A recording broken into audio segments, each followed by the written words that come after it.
에버랜드나 이런 곳에 있는 거는 괜찮다고 생각을 해요. 왜냐면 기분 좋을 때 한 번씩 이렇게 먹는 것들로만 하는 게 어떨까 싶습니다. 우리는 닥터 프렌즈. 안녕하세요, 닥터 프렌즈입니다. 오차현 쌤한테 콘텐츠 제안을 좀 드렸는데 MZ세대들, 젊은 사람들 사이에서 막 탕후루가 인기예요. 맞아요. 근데 저도 와이프가 막 좋아해서 저도 옆에서 같이 먹고 해봤는데 맛있거든요. 맛있어요? 근데 이게 건강에 괜찮나? 고기에도 바짝바짝거리고. 그래 그 위에 네. 또 뭐 이렇게 올려놓으니까 제로 탕후루 막 이런 이야기도 나오고. 네. 탕후루가 과일을 이제 설탕 물엿해가지고 맞아. 이렇게 130도 이상 이렇게 해가지고 코팅한 건데 처음에는 대학가 주변만 이렇게 좀 유행을 했었는데 이게 지금은 뭐 초등학교, 중학교, 고등학교 어린 친구들까지 너무 많이 먹고 있다. 최근에 제가 에버랜드 갔었는데 탕후루를 팔아요.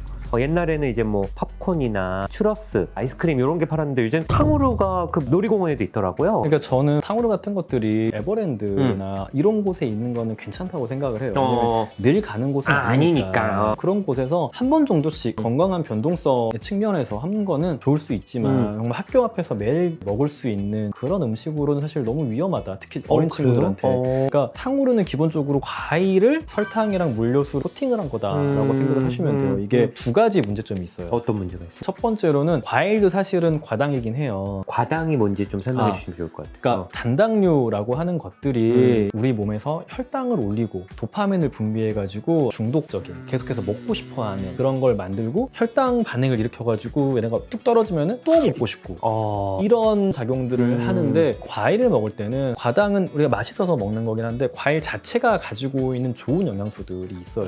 그래서 식이섬유도 많고 여러 가지 항산화제나 비타민이나 이런 것들 미네랄이 있으니까 좋은데 이런 것들이 사실 열을 가하면은 조금 이렇게 손상되긴 해요. 파이토케미컬이라고 하는 것들이 조금 손상되긴 하는데 과당 자체는 맛이지만 그 자체가 좋은 건 아니거든요. 근데 거기에다가 이제 설탕 코팅을 하잖아요, 문제가.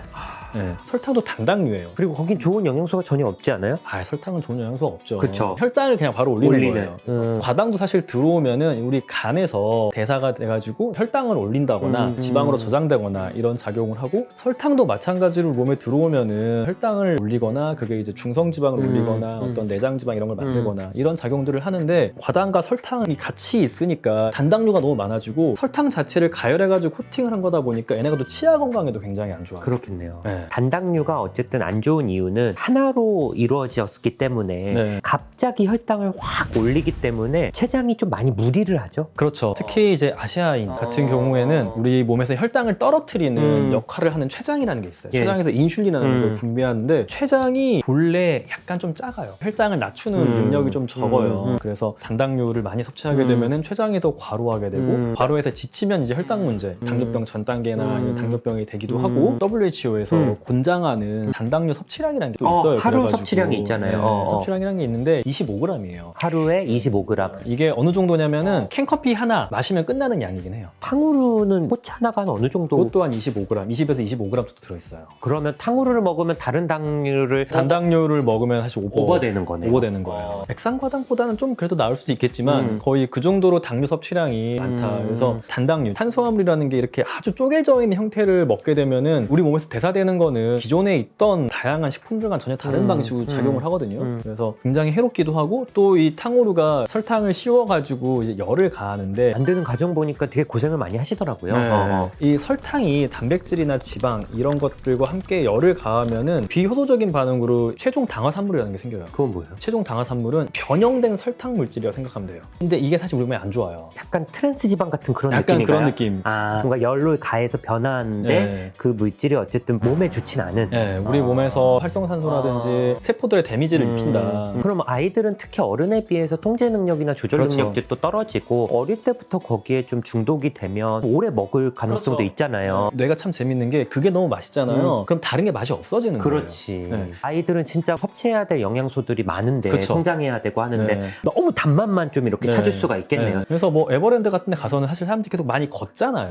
맞아요. 그러니까 많이 활동을 할 때 애들이 하나씩 먹는 거는 또 특별한 날이니까. 계속 활동을 하면은 혈당이 확 올라도 근육에서 소모를 해요. 그렇네. 근데 활동하는 게 아니라 그냥 앉아가지고 탕후루를 먹는다든지 집에 배달시켜서 먹는다든지 굉장히 안 좋은 형태죠. 근데 이게 사실 이렇게 설탕이 굉장히 좀 문제가 돼가지고 영국 같은 데서는 설탕 설탕세 같은 걸 좀 도입을 했거든요. 설탕세요? 네, 설탕세. 네, 설탕이 이제 많이 들어간 음식들에 대해 세금을 좀 이제 매기는 건데 이런 게 나온 다음부터는 특히 초등학교 6학년 뭐 여자들에서 비만이 8% 줄어들더라고요. 줄어들었다. 네. 해외에서도 학교 내에서는 탄산음료를 아예 팔지 않거나 자판기를 다 없앴다 이런 기사도 전 본 것 같은데 네네. 그러면 제로 탕후루, 무설탕 탕후루 이런 건 좀 괜찮은 거 아니에요? 정말 그렇게 했다면 조금 나을 수 있긴 해요. 근데 이게 보통 인공감미료로는 탕후루를 만들 수는 없어요. 아 그래요? 단순 단맛의 문제가 아니라 그 물성이라 그래, 물성. 설탕을 졸이면은 끈적끈적하잖아요. 맞아. 130도 이상으로 가면은 얘네가 수분량이 확 떨어지면서 얇게 코팅이 되는 느낌이 나는 거거든요. 근데 그냥 우리가 제로 음료 같은 거 끓이면은 끈적끈적한 게 없어요. 왜냐면은 인공감미료랑 설탕이 맛은 비슷하지만 물성이 다르기 때문이에요. 그래서 그냥 설탕을 안 넣은 탕후루다. 그러면 그냥 물엿 썼을 가능성도 있고요. 다른 똑같은 단당류 썼을 가능성이 있고 물엿 같은 경우에는 이제 그냥 전분을 가공해가지고 만드는 거니까 단당류가 마찬가지고 그건 아니고 이제 정말 우리는 뭐 제로다라고 하면은 설탕과 비슷한 물성을 내는 인공감미료가 있긴 합니다. 그게 이제 이소말트라고 그러니까 그냥 흔히 알고 있는 뭐 스테비아, 알룰로스, 자일톨 이런 거는 그 물성을 못 내요. 근데 이제 이소말트는 약간 그 설탕이랑 비슷한 물성을 내는 목적으로 쓸 수 있는 인공감미료긴 해요. 그런데 제로예요? 그것도? 제로긴 하죠. 그러면 그건 괜찮네요. 그렇긴 한데 설탕 같은 맛을 내려면 좀 덜 달아요, 이소말트는. 그래서 설탕보다 더 넣어야 돼요, 얘는. 그래서 용량이 굉장히 많아져요. 이소말트의 양 자체가 많아지는데 인공감미료를 좀 많이 섭취할 수 있겠네요. 사실. 많이 섭취할 수 있게 되고 그 정도의 단맛을 내려면 주로 쓸 수 있는 게 이소말트니까 물론 다른 것들 조금씩 넣긴 할 거예요. 그런데 또 문제가 뭐냐면 사실 이런 인공감미료는 과량을 섭취하게 되면은 소화흡수는 우리는 못 시키지만 결국 장까지 가는 거잖아요. 근데 소화흡수 못 시킨 상태로 장까지 가면은 거기서 막 수분 빨아들이고 장내 미생물들이 얘네를 좀 막 소화시키면서 복통이라든지 설사라든지 그런 게 생길 수가 있어요. 하긴 당분이 좀 많이 들어가면 네. 장내 미생물에 좀 좋지 않은 네. 영향을 준다고. 네. 그리고 극단의 단맛을 내기 위해서 인공감미료도 많이 쓰게 되니까 그쵸. 혀가 단맛을 갈망하는 게 남아있게 돼요. 다른 것도 맛이 없어지겠네 이것도. 네. 기존에 특히 비만했던 분들은 이 정도의 단맛이 있으면은 우리 뇌가 기대하는 혈당 반응이 있어요. 이 정도 달았으면 혈당 올라와서 내가 기분 좋아져야 되는데 이게 안 들어오지? 그러면서 오히려 탄수화물과 포도당의 단맛에 대한 갈망을 더 올려요, 뇌가. 그리고 한두 시간 뒤에 콜라 마시는 거예요. 그게 충족이 안 되니까. 충족이 안 되니까 뭔가 계속 갈증 나는 것 같고 결국 이런 인공감미료를 사용한 뭐 제로탕후루 같은 경우에도 줄여가거나 계획적인 소비, 기분 좋게 밖에 나들이 하면서 뭐 탕후루 하나 먹겠다, 빨리 걸었다 늦게 걸었다 뭐 3-40분 걸을 거다, 그럴 때는 먹는 거야. 내가 건강한 사람이라면 괜찮죠. 그런데 위험의식 없이 매일같이 이제 탕후루 배달시켜서 먹고 끝나고 학교 앞에서 먹고 이런 식으로 하면은 점점 이런 당 섭취가 많아지는 방향으로 갈 가능성이 매우 높다. 그렇구나. 그리고 치아 위생이 특히 중고등학생 같은 경우 초등학생은 정말 안 좋아요. 설탕이 끈적끈적한 게 이게 달라붙게 되니까. 요즘 배달앱 같은 거 보면 실시간 순위 나오는데 거의 1등, 2등이 다 탕후루예요. 이게 또 새롭게 그러니까. 즐기는 음식이다 보니까 건강에 안 좋다는 인식이 좀 없는 것 같아. 보기 너무 이뻐 보이고 이러니까. 그렇죠. 우리가 뭐 또